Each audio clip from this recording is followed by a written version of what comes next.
Welcome to Professor Game Podcast, where we interview successful practitioners of games, gamification, and game thinking who brings the best of their experiences to get ideas, insights, and inspiration that help us in the process of getting the students to learn what we teach.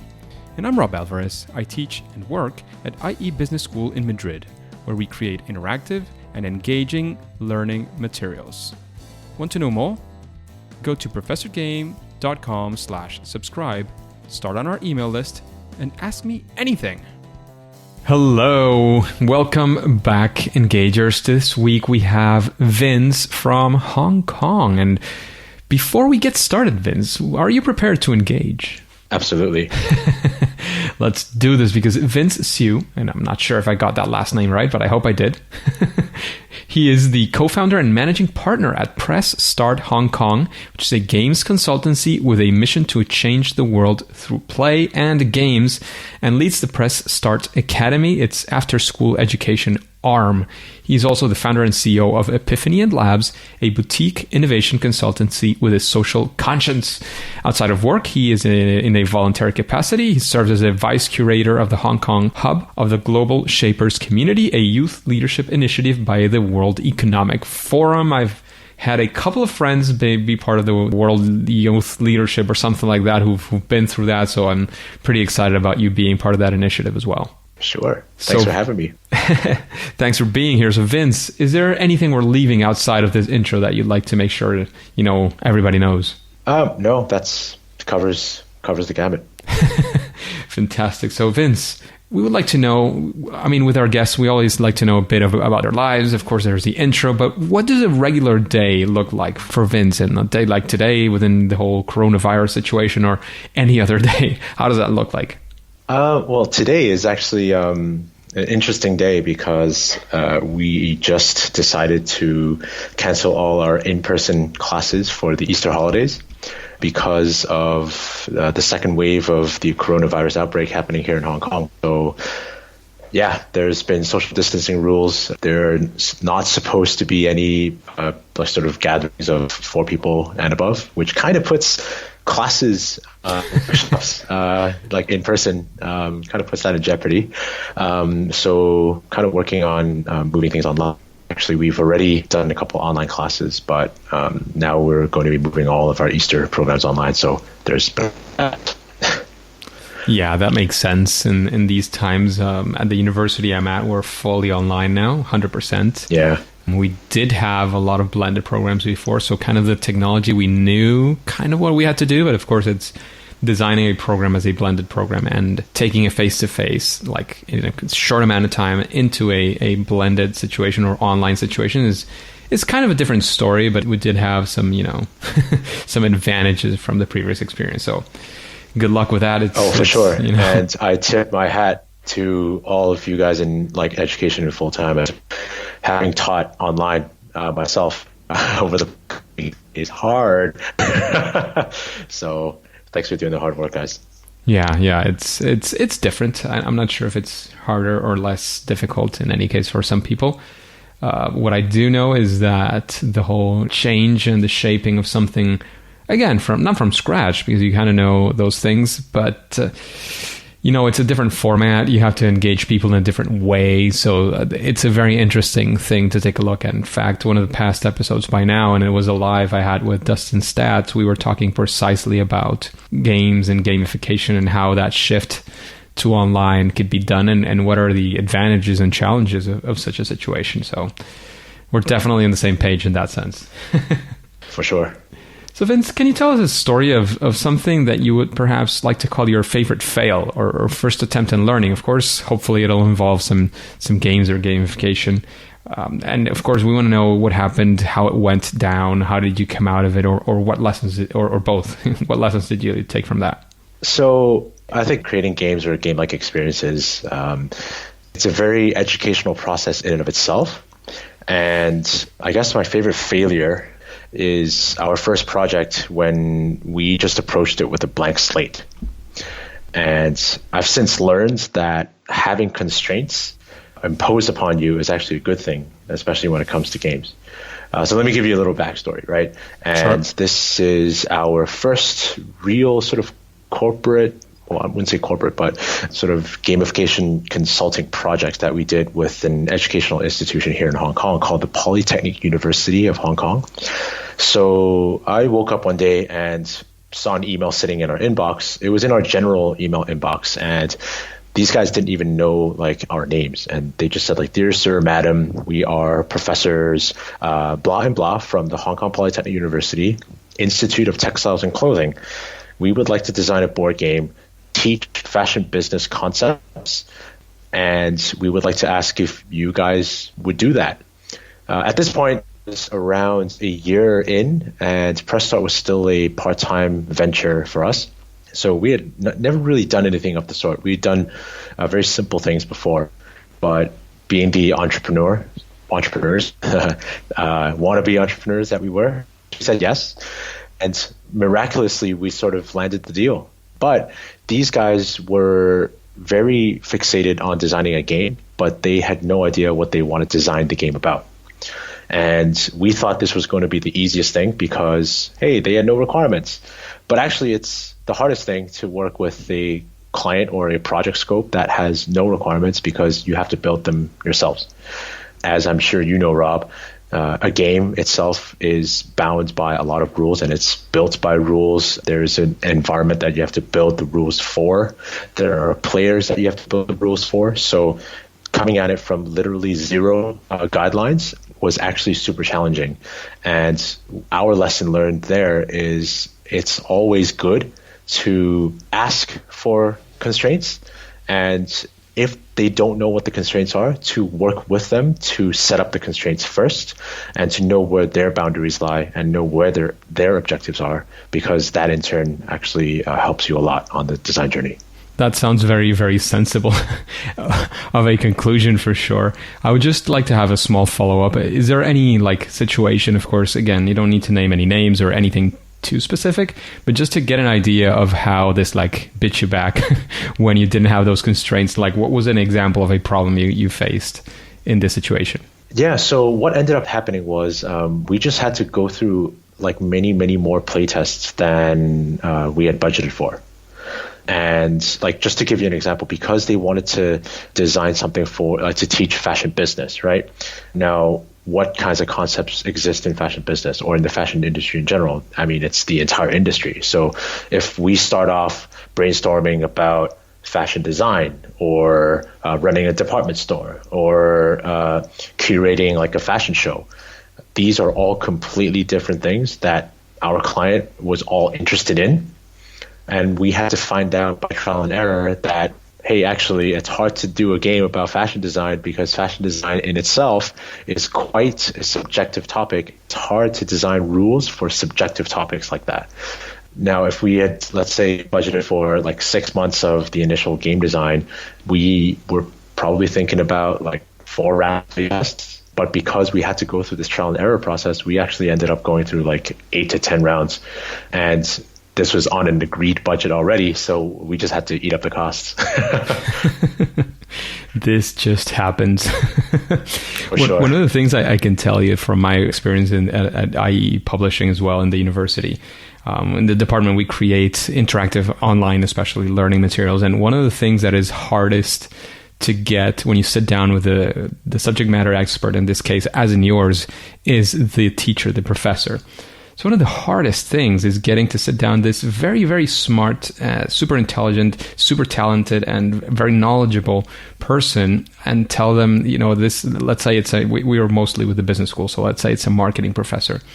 And the marketing professor, of course, is going to design something for marketing. But then he or she starts thinking like, oh, yeah, but this is so interesting that if we put some numbers as well, maybe it could be used in finance. And, you know, given the strategic level of these decisions, this could be used as well in strategy. And, you know, there's a lot of people involved. So maybe HR objectives could be in. And you start like going all over the place. And it's like, no. Wait a second. Why don't we focus on that one thing that you want to make sure it pulls through, and whatever else comes out of it, you know, it's a gaining, you know, it's a bonus, it's a happenstance. But if we don't focus on one thing, then we won't be doing any of the other things well as well. So I completely can relate to that situation that you were in. I can completely relate to yours too. I mean, it's literally the world we live in. And of course, again, it's not because anybody is, out of the pot or, doesn't know what he or she is doing. It's just because it's very, very, very easy to fall into that sort of trap of, but this can be used for all these other things as well. And even though that might be true, if you don't focus on one thing and do that, astoundingly and amazingly well, that there are going to be consequences in it, and not only in it being longer and more tedious, but even in doing a good job at that core thing that you were focusing on or not focusing on, in fact.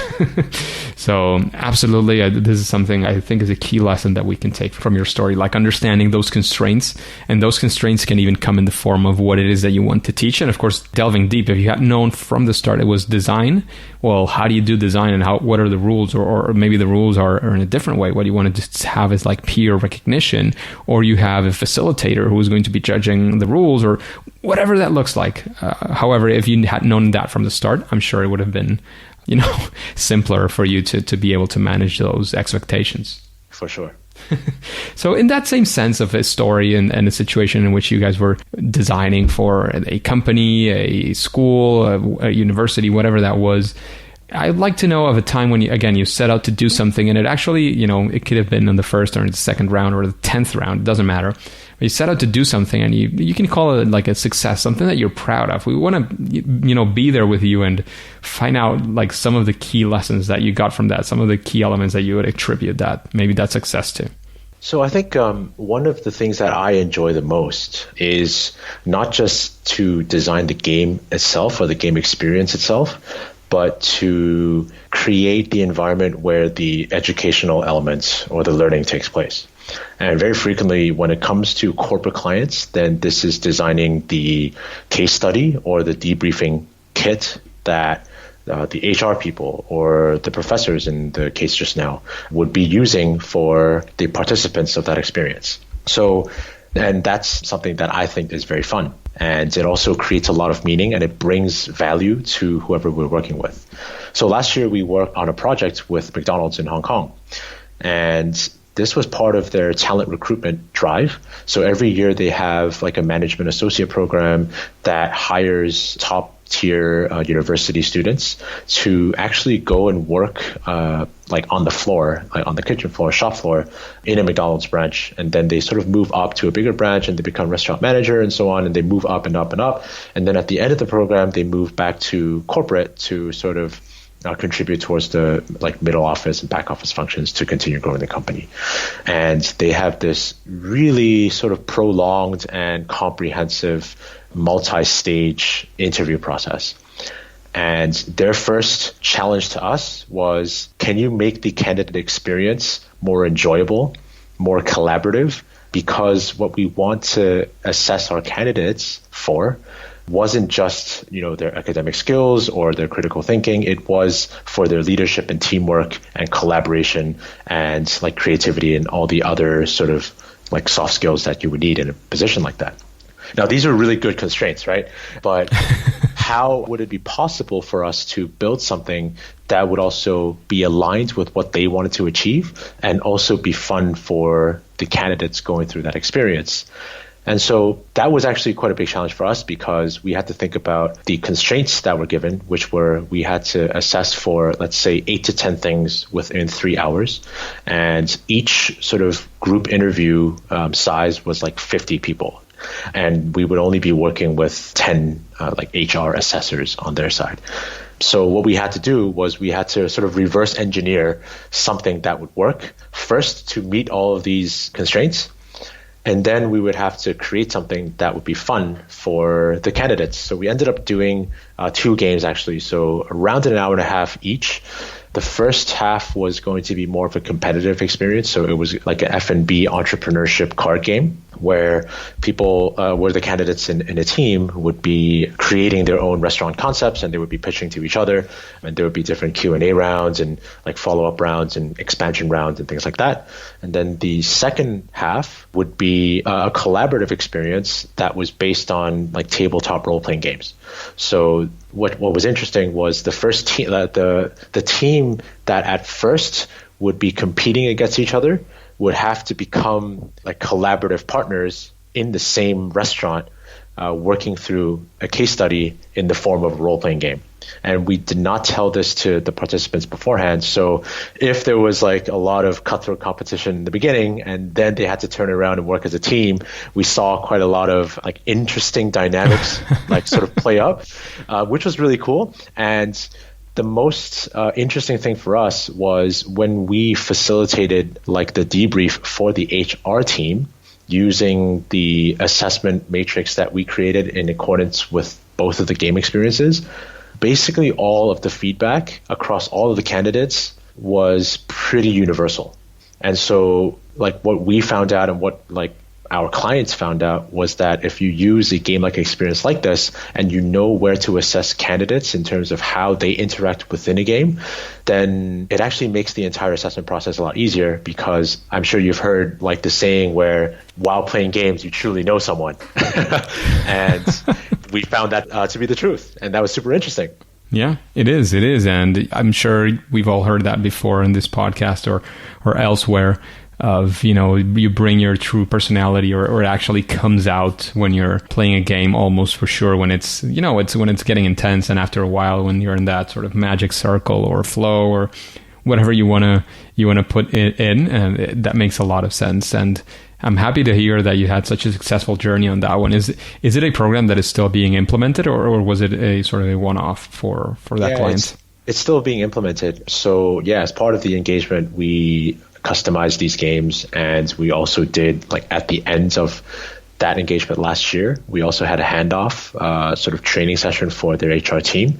So we basically did this, facilitated like the first time for them, and then we trained them to continue on with it. So they'll be doing that again this year. That's beautiful. That's fantastic. And we've been talking about a couple of experiences you've had in this sense, a super successful one, another one in which you had a lot of lessons learned as well.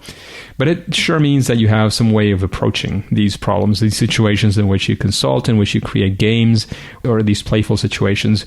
Do you have some sort of structured process or non-structured process? Like, how do you approach any of these problems that you face? That somebody comes up and says, Vince, we have this problem. How can you help us? How do you approach that? Yeah, so I think the first thing that I always ask a prospective client is, are you sure that a game is what you need? Because very often you find people who are attracted by the term gamification without fully understanding what it can do or what it can't do, right? And so it's very important to establish that having a game experience or having gamification does not always solve all of your problems. And so the first thing that we have to solve together is, what at the core, what are you trying to solve? And I guess I'm lucky in the sense that I came from, like, my previous corporate experience was in consulting, so management consulting. So I did a lot of innovation strategy. I did a lot of design thinking, a lot of like internal training and facilitation, as well as a sort of side construct of all the consulting work that we were doing. And so using that sort of design process, the design thinking process, is actually generally quite helpful. And so you're ending up trying to design experiences that help who you're trying to help and help who they're trying to help. And so working together to come up with these objectives is, first of all, of value to our clients. And then if it so happens that, actually we can design a game experience to help solve that, then great.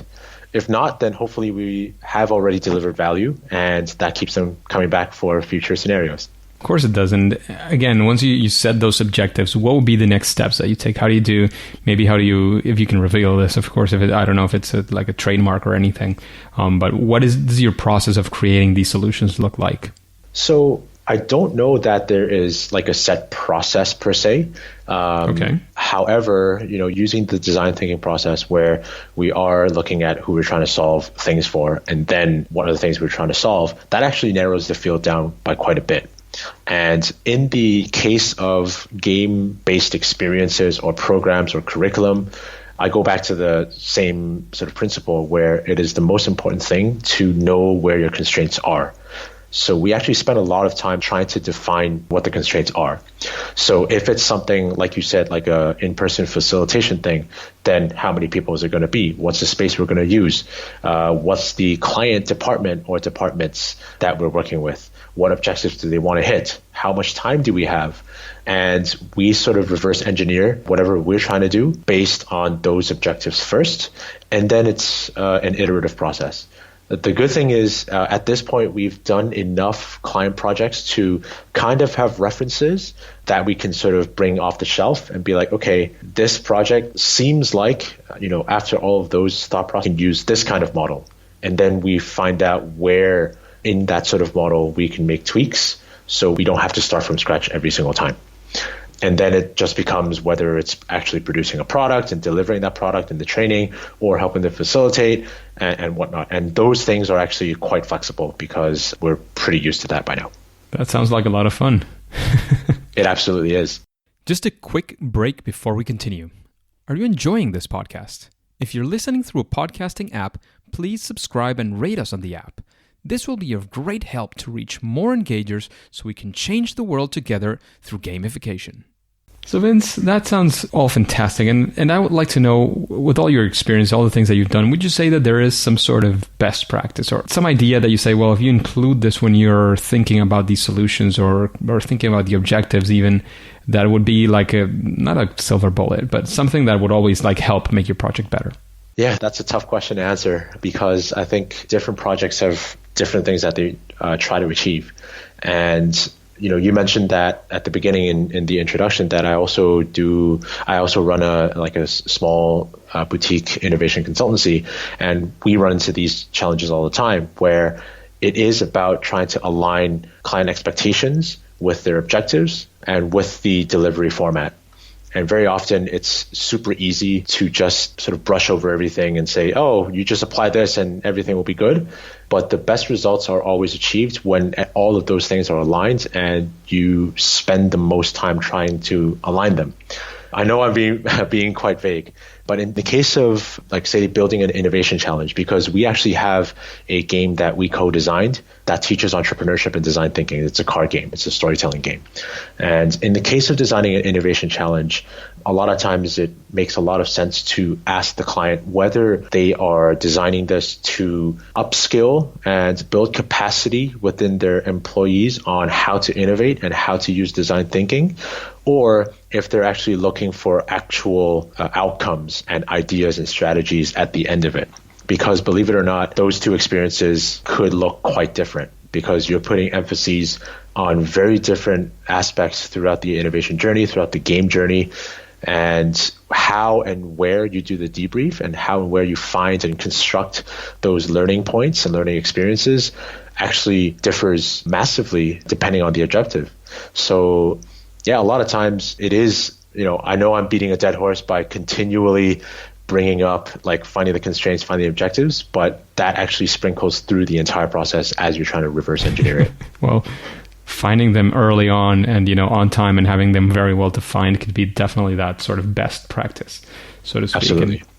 And what would you say after hearing these questions? I know you have somebody you know was already interviewed actually in the week that we're recording. That was one of the interviews that's already live. And I just forgot Peter Williamson's name for a second. But besides Peter, of course, is there anybody else that you would think and say, well, I would really like to listen to this person in an interview like this one. I would like to get those insights from this person. Who would that be?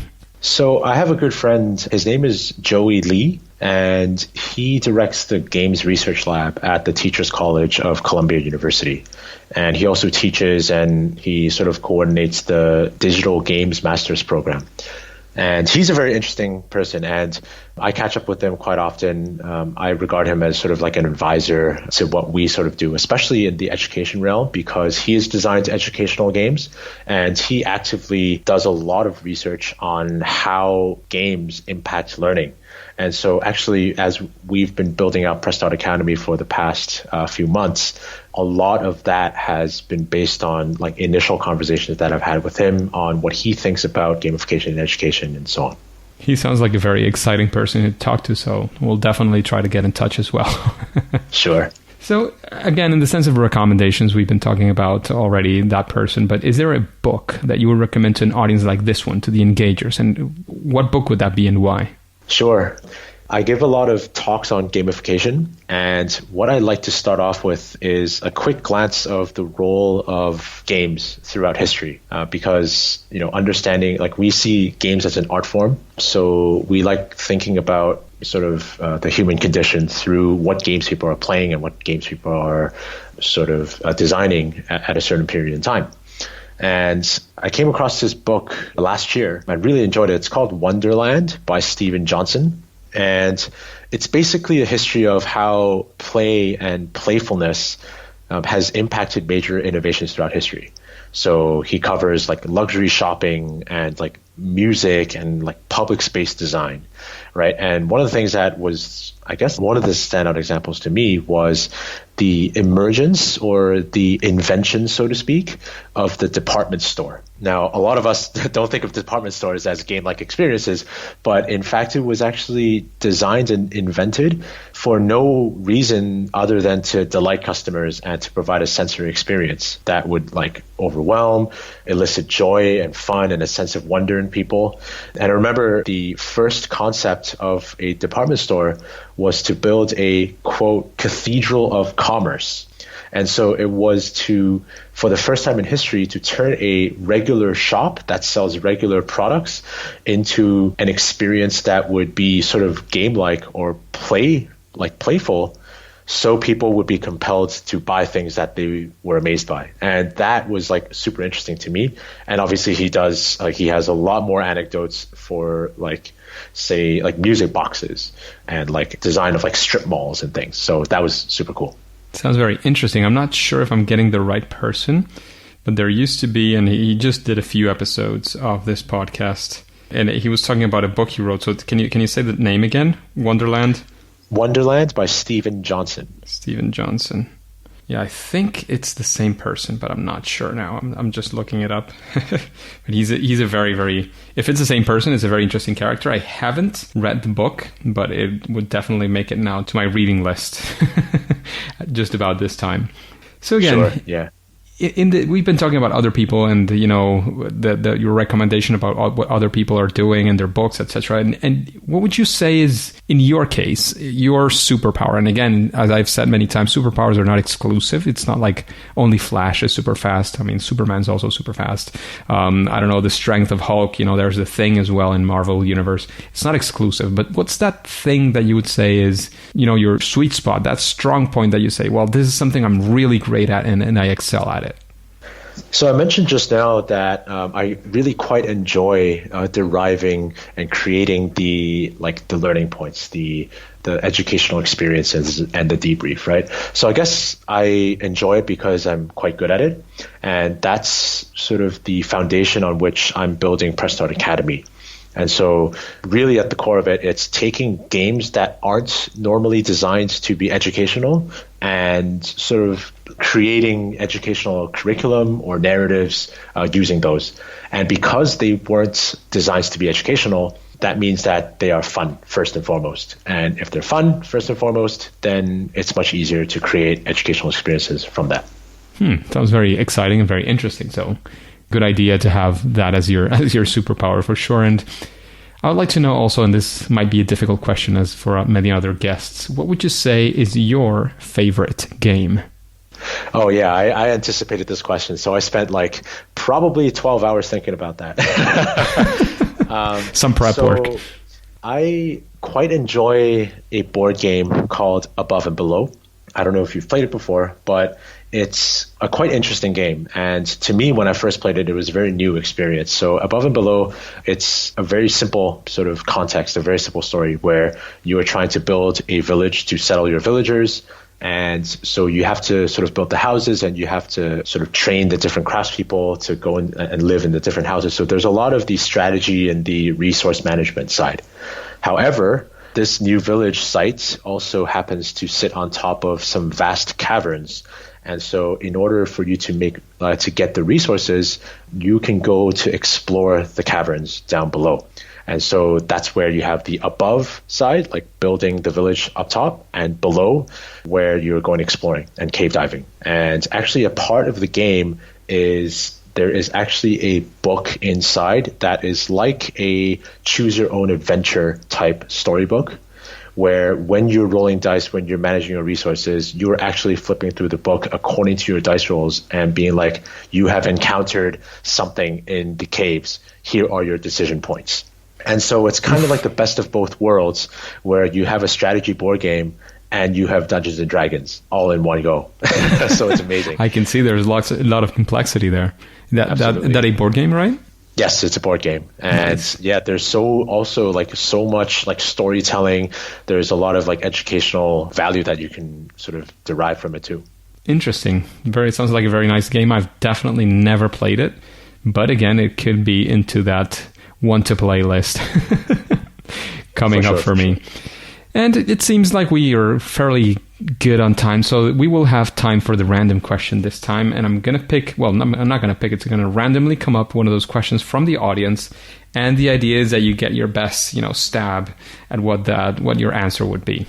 I will try my best. Okay, here it comes. And I think this will come in handy for this conversation. This person says, I've heard a lot about playtesting. However, when it comes to it, I am a bit lost as to what should I do. How do I find the test players, etc.? What would you, Vince, in this case, recommend? Ooh, that is hard. I guess the first thing that I would like to ask this person is, are they designing a game that they plan to sell or put up on Kickstarter as a product, or if they are designing a game for a specific client? Because if it's the latter, then at some point you got to have the client test it out. And when you work backwards, it is, let's say I'm designing a game, in your example, Rob, for a marketing professor or for a marketing department. Then before you find someone in marketing to test it out, then you probably want to find people who work in marketing to try and help you or give you some pointers first, and then to try it out first. Also, finding other people who like playing games in general, just to test out the game mechanics and make sure that they think it's fun. Now, for the former case where you are just designing a product to release into retail, then I think actually that is quite different, and you really need to figure out who you're trying to design this for. If you're designing a long strategy game, then you probably don't want to find someone who enjoys playing only casual games to test. You have to be able to know how to explain the rules really well, or you find someone who is generally good at that and you teach them how to play the game so they're able to run the playtest for you, because very often there's a loss in translation type scenario where you're the game designer, you know exactly what's going on, and then you fail to communicate adequately to the people who have no idea what's going on. That sounds like a known situation. Absolutely, yes. And I think, like finding game enthusiasts first is always the key, because they would be the first people that are interested in what you're doing no matter what, and they will try to help you along the way. And then it's about who you're trying to target. So hopefully that helps. Yeah, it does. Sounds fantastic, actually. So thank you very much for those recommendations. I think there's a lot of value there. There's a lot of experience as well, as I can see from this point at least. And I'd like to know if you have any final quick piece of advice you want to leave us with. Of course, let us know where we can find you and Press Start Hong Kong. And then we'll say that it's game over. Sure. We are on Facebook and Instagram at Press Start Hong Kong. If anyone wants to get in touch, my email address is Vince, VINCE, at pressstart.com.hk. And I guess I just encourage everyone to play more and to think about games and game experiences, not just from the perspective of a player where you're trying to enjoy the game and like trying to figure out how to win, but also from like a game designer's point of view. I see games as a simplified version of reality and or an interpretation of the worlds that the game designer has selected.